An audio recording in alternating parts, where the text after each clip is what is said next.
Welcome to Outlaw Woodworking. I recently posted a video of my live edge epoxy table, and a friend of mine, you get most of your criticism from your friends, and in my case it's no exception. And a friend of mine, he said, John, you got to tell people about your failures, and the tips and tricks of what it took to build that epoxy table, and your successes also, what worked and what didn't. And I thought I conveyed that pretty good in that video, but there is quite a few things that I'll try to tell you that I failed on, that I definitely won't do again, and that might help you not have that same failure. So one of the first things is being level. Your mold, the bottom, everything in your mold has to be perfectly level. And in my case, the failure was I had these sawhorses, and I had these 2x4s that connect the two sawhorses, which you've probably seen those where they sit in the sawhorses.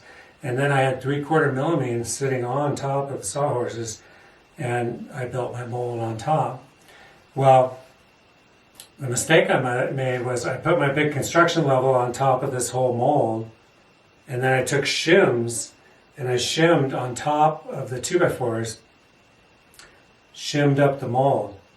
And the mistake was, of course, I should have shimmed underneath the 2x4 so that the 2x4 was still on the whole surface of the bottom of the MILIMENE.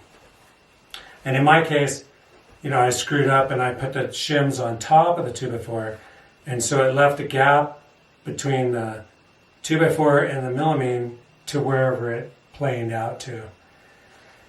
So that was my first bad mistake. And it wasn't huge, but it does cost you a lot of work down the road, because whatever that shim was, you're going to have to surface that off of that material later to get the whole thing flat. The second mistake I made was I didn't surface the wood prior to putting it in the mold.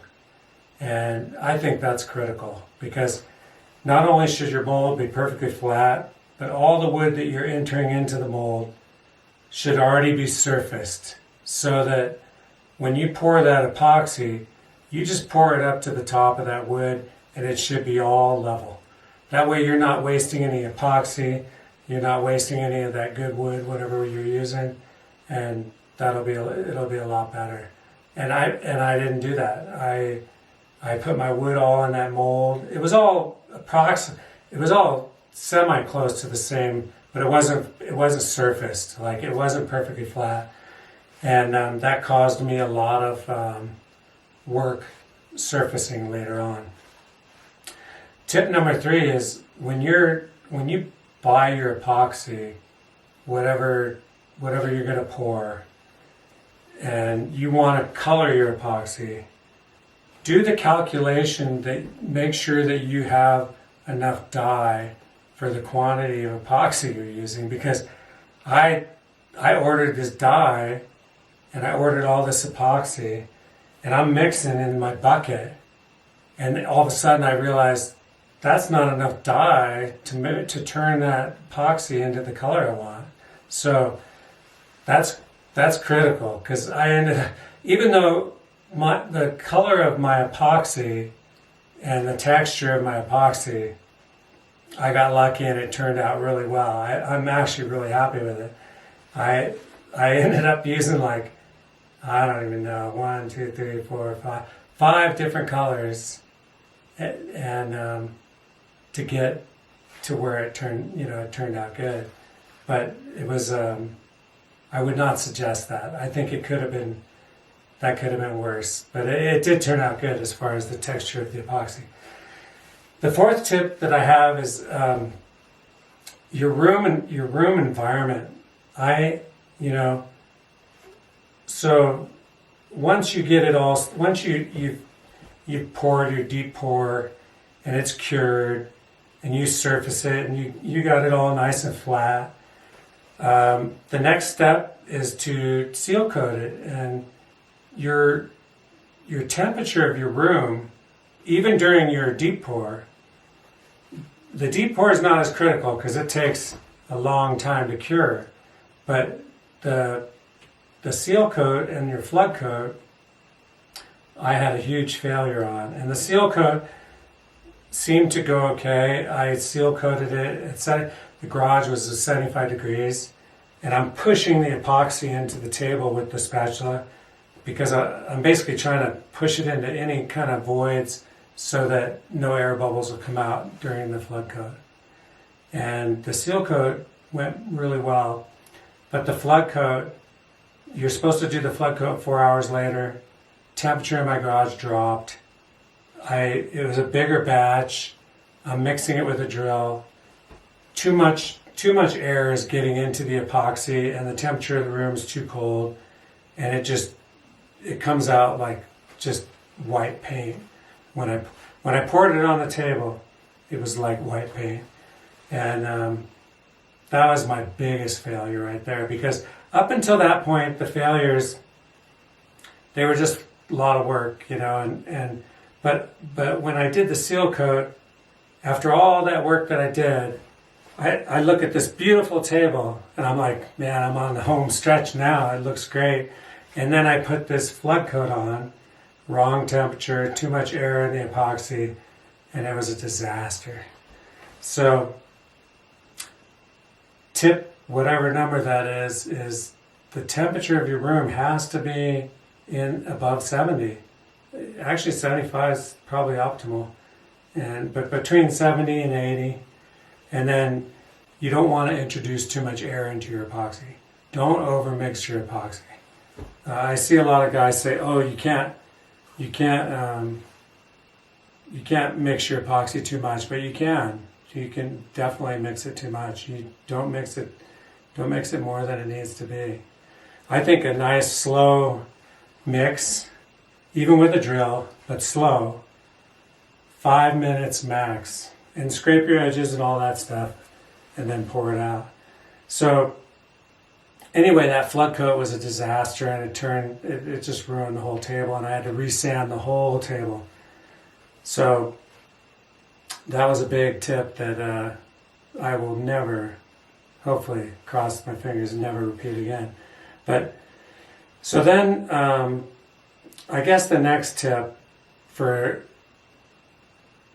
is you can overheat your epoxy. In other words, so everybody says keep your room and your environment between 70 and 80.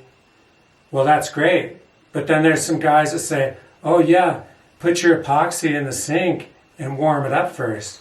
Well, yeah, don't do that. You can overheat your epoxy prior to mixing it. So in my case, I had these failures already. So I'm trying to go the extra mile and do everything, as the right way as possible. And I realized so I heat the epoxy in the sink. I pre-temperature the room to 75, and I go to mix that epoxy, and I slow mix it. I haven't even hit 5 minutes, and it goes off. I thought it was going to catch on fire, and it went off, and it was hard in that bucket, like before I could even pour it on the table.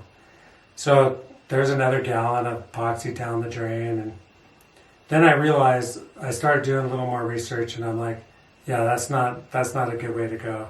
You want to just get your temperature of your room to the right temperature, and in my case, I put it to 75. I think 75 is a good temperature.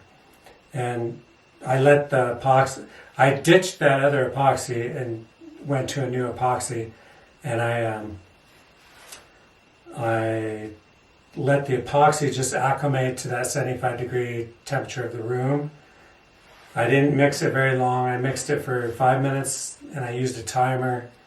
I mixed it really slow. I watched the color of the epoxy to make sure I didn't want to see any bubbles in there. I wanted to see just it getting mixed.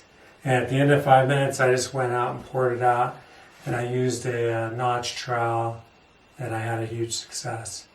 So my successes, I had more failures than successes, but in the end, the table, like you see right here, it turned out really beautiful. But it was the amount of failures just made it so much more work, and even when I had to sand off the first failure of the top coat, it was 2 days of sanding, to get that off of there. I mean, epoxy's not that easy to sand off. It's a durable finish. And so, but probably my tips that I can tell you that were a success that I would recommend is this epoxy here. And that was referred to me by Blacktail Studios. And then also this top coat epoxy, which I found on Amazon, and I actually saw a lot of reviews on it, and it is super clear. It's called Liquid Clear, I believe. You'll have to look right here because I can't remember while I'm talking right now. But I'll list all these products. I won't list the failure products because I don't think that it's fair to those companies when maybe their epoxy would have worked out good if I had used it the proper way. So, they deserve a second chance down the road. But these products that I used right here worked out really well. And the dyes, I would highly recommend this dye. It's called Diamond. I can't think of it, but I posted right here. I'm going to order that again. I love the way it looks. It has great texture. It blends really well. Make sure you get enough for whatever quantity you're doing. And I hope that helps you. I learned so much that my next table is hopefully going to be a lot easier than this one. Anyway, thanks for watching Outlaw Woodworking. And if you like the video, give it a thumbs up, subscribe, hit the bell, all that stuff. Anyway, thanks. Later.